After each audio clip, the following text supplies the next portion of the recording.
News Live at noon. Good afternoon and thank you for joining us. Breaking news this afternoon. Fargo and Moorhead firefighters are searching for a man who was swimming in the Red River around 7:30 a.m. Crews responded to the West Dike near 4th Street South in Fargo after reports of a man who may have drowned. Witnesses tell police 3 men were swimming in the water around 5 a.m. when they lost sight of their friend, and they're unsure if he got out on the Moorhead side. Authorities say that the current is strong where the men were swimming. Well, the current's pretty fast around the dam. We encourage people, if you're going to swim, try to stay away from the dam area because of the speed of the water, the velocity of the water does increase. There's rocks in the dam. You could go over the dam and injure yourself. Crews are searching both the waters and the banks around the river. They're not releasing the name of the man at this time.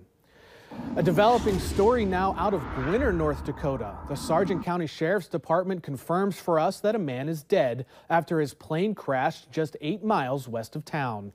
An area farmer witnessed the crash happen around 8 this morning. Police say the dense fog may have been a factor in that crash. They are not releasing the man's name at this time. Now let's check in with meteorologist Lisa Green. And Lisa, we had that dense fog this morning. It's kind of a gloomy week so far. It certainly is, and the good news is that much of that fog has lifted, but we are stuck with those low-level clouds still out there here today that are going to continue to impact us. I do want to report on our visibility right now. It looks like just about every location, save for Cooperstown, reporting 10 miles, and it's not a bad report in Cooperstown right now, but we did have that dense fog with visibility down to 0 earlier this morning. Part of the contributing factor to that, all that rain we got yesterday, we've got some new reports coming in, and pretty remarkable in Grand Forks. The highest amount from the Country Club in Grand Forks, 6 inches of rain fell yesterday, more than 3 at the National Weather Service, and Fargo had about ½ inch. And there's more on the way. You can see some rain showers pushing in to our southwestern viewing area associated with our next system that will be impacting us today through the afternoon and into this evening. I'll have your hour-by-hour forecast tracking that for you coming up in just a bit. Okay, thank you so much, Lisa. People in Wisconsin have been cleaning up today after a tornado touched down yesterday afternoon. At least one person has been confirmed injured after the tornado ripped through Pierce County, Wisconsin. The twister damaged homes, uprooted trees, and knocked down power lines. Emergency management officials say wind gusts were measured between 80 and 90 miles per hour. Some of President Trump's travel ban is about to go into effect. Citizens from 6 mostly Muslim countries will be kept from flying into the U.S. for the next 90 days, with a few exceptions. Weijia Jiang has more details from Reagan National Airport near Washington, D.C. Parts of President Trump's travel ban goes into effect tonight. Beginning at 8 p.m. Eastern, citizens from these 6 Muslim-majority countries will not be allowed to travel to the U.S. for at least 90 days, while the U.S. reviews its immigration policies. We'll be able to move forward, not focusing on people from one religion or one culture, and do a better job at determining who the person is that wants to come and why they want to come here. Wednesday night, the State Department issued guidelines clarifying who will be allowed in.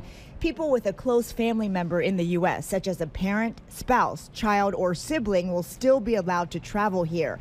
People with business in America will also be allowed entry, provided it's a formal, documented relationship formed in the ordinary course of business, rather than for the purpose of evading the travel ban. Journalists, students, employees, and lecturers with valid invitations or work contracts would also be allowed. The Trump administration says the travel ban is necessary to keep Americans safe. If nothing else, it'll make a psychological difference to know that we're actually going to do something to prevent terrorism.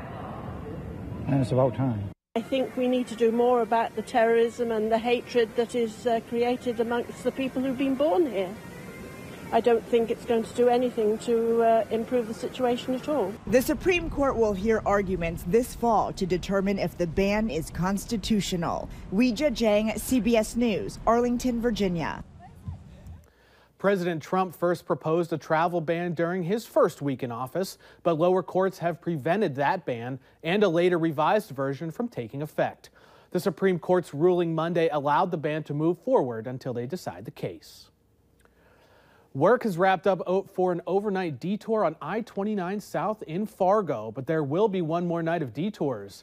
Tonight to tomorrow morning, northbound lanes will be closed from 10 p.m. to 6 a.m. Like last night, roadblocks will be up to block the lanes under 32nd Avenue while crews work on a bridge widening project. 32nd Avenue will remain open to drivers. Police say they now have an idea of who is behind vandalizing a number of cars outside a downtown Fargo apartment building.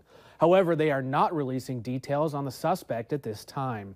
At least 8 cars were spray painted yesterday morning at the historic Union apartment complex. The building was also vandalized.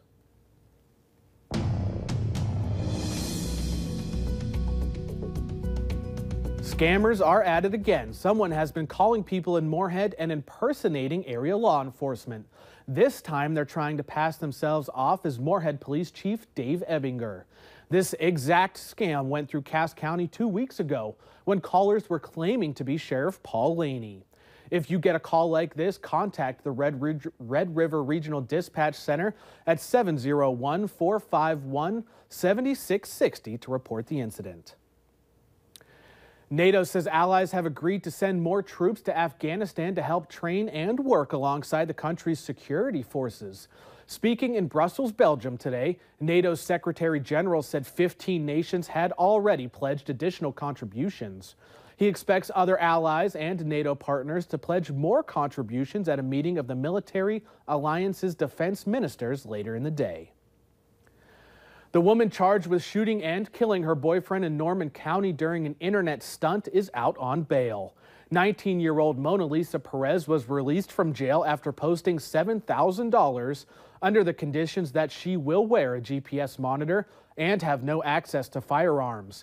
She is facing charges of firing a gun recklessly and manslaughter. The family of Pedro Ruiz says he gave a .50 caliber handgun to Perez Monday night and insisted she shoot it at a book he was holding, thinking it would stop the bullet. Reportedly, the couple had tested the stunt already, but it did not work this time, and Ruiz was killed.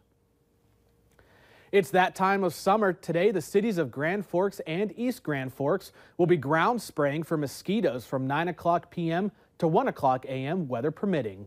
Grand Forks Mosquito Control identified a crow that tested positive for West Nile virus on Tuesday. The mosquito most common for transmitting the virus is most active just before sundown, throughout the night, and the early morning hours. And if you're craving that afternoon coffee drink, Starbucks says why not have 2, a sweet deal to celebrate summer. But next, weather to plan your day.